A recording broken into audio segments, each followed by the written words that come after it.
예, 총리 후보자님, 우선 국무총리 지명되신 것에 축하드립니다. 예. 저는 다른 의문 사항은 추후에 또 여쭤보기로 하고 기본적으로 국무총리에 임하시는 자세에 대해서 한번 좀 여쭤보겠습니다. 흔히 말해서 국무총리를 1인 지하 만인 지상 이런 표현을 쓰지 않습니까? 근데 저는 이런 표현은 조금 권위주의적인 냄새도 나고 옛날의 진부한 표현이라는 생각이 좀 들긴 하지만 그래도 책임감이라는 면에서 위로는 대통령을 보좌하고 또 밑으로는 행정의 모든 부와 또 국민께 책임을 지는 자리다 하는 면에서 이해한다면 1인 지하 만인 지상이라는 말도 맞는 말이 아닌가 생각을 하는데 총리님도 그런 책임감을 느끼고 계십니까? 책임감을 느끼지만은 1인 지하 만인 지상이라는 표현은 존경하는 곽 의원님이 느끼시는 대로 시대에도 좀 맞지 않는다는 생각이 들고요.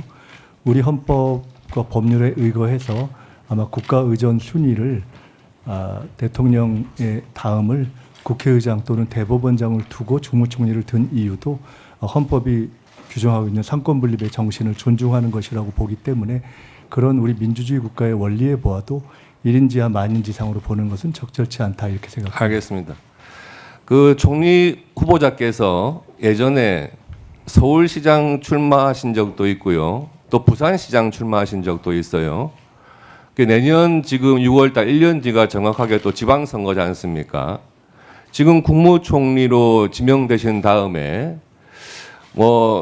여러 번마다 틀릴 수 있을 것 같아요. 나는 정말 국무총리라는 그 직을 무겁게 생각하고 공직자로서의 마지막 소임이라고 생각하고 모든 것을 다 쏟아붓겠다 하는 분도 계실 수 있을 것 같고요. 또 정치인 출신의 총리 지명자라면 이 총리 생활 1년 정도 하고 다음 지방선거 때 서울시장 한번 도전해 보겠다 하는 생각도 하실 수 있을 것 같아요. 둘 중에 어느 쪽이신가요? 이미 제 마음도 그리 정했고 대통령님께도 이 직이 제 정치의 마지막일 수 있다라는 생각으로 전력 투격하겠다는 말씀을 드렸습니다. 예, 그렇게 임해 주시기를 바랍니다. 네. 지금 국무총리가 되시면은요, 저도 잘 몰랐는데 국회의원직을 유지하게 되시죠. 그러면은 그 일반 국민들께 생각하시기에 사실은 국무총리가 된다면 그 업무 양으로 봤을 때 국회의원은 겸직하기 힘든 걸로 이해가 되는데 그 국무총리로서의 급여 또 국회의원으로서의 세비 같이 받나요? 그것은 통상적인 원리상 양직을 겸하게 됐을 경우에 네. 주요 임하고 있는 직 예. 또는 액수가 더 많은 직의 그 급여를 받는 것으로 그렇게 알고 있습니다. 그렇죠. 한쪽만 받는 거죠. 네. 예. 그러면은 지금 그 국회의원으로서 또 후원금 모금하실 거 아니에요? 그러면은 총리로 있는 동안에 후원금 모금은 계속 하시는 겁니까? 그것을 위한 특별한 활동을 하고 있지는 않습니다. 그러면은 지금 또 보좌진이 많으시잖아요. 국회의원으로서. 사실 국무총리가 되면 국회의원직을 겸하게는 돼 있지만 국회의원으로서의 활동은 거의 어렵다고 보여지는데 보좌진은 계속 유지하시는 건가요?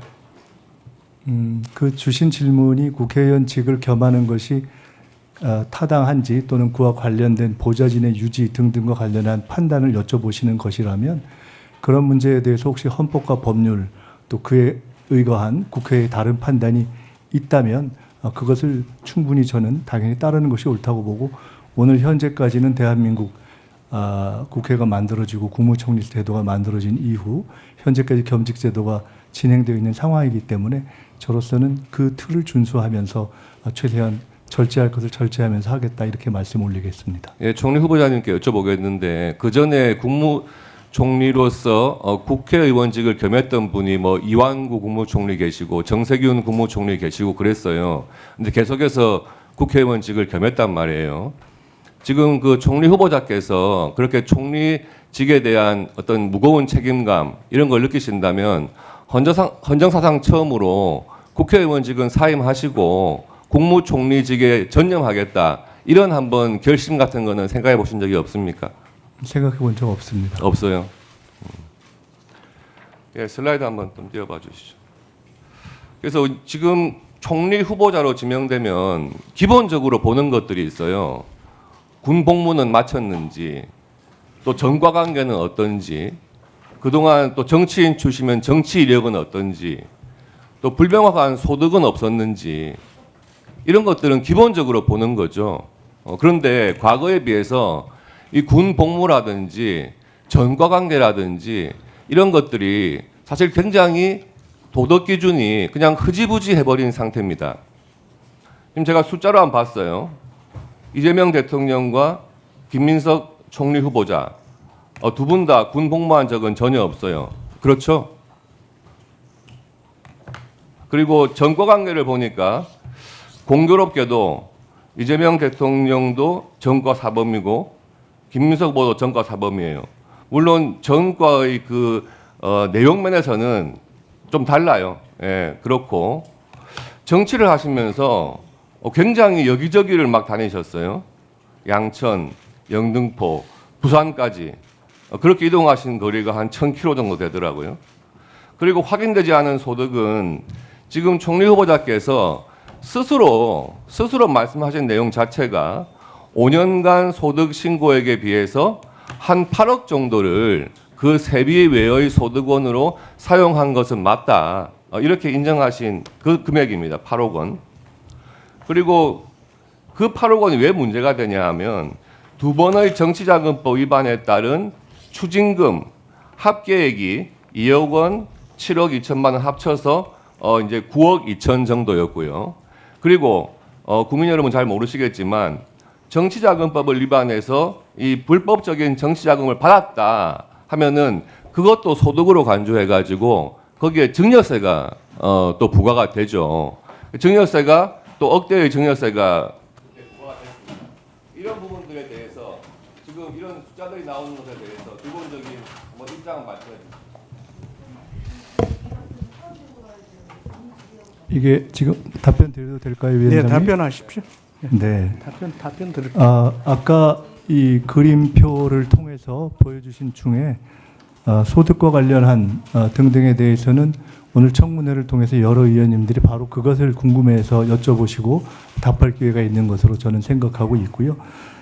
나머지 정치 과정에서의 당적 관련한 문제 또는 과거 전과의 구성에 관한 문제 또는 군 복무의 문제 등등은 군 복무가 민주화 운동 때문이냐 그것을 포함한 것이냐 때문에 군을 못 갔는가 수형 생활 때문에 또는 통상 정치에서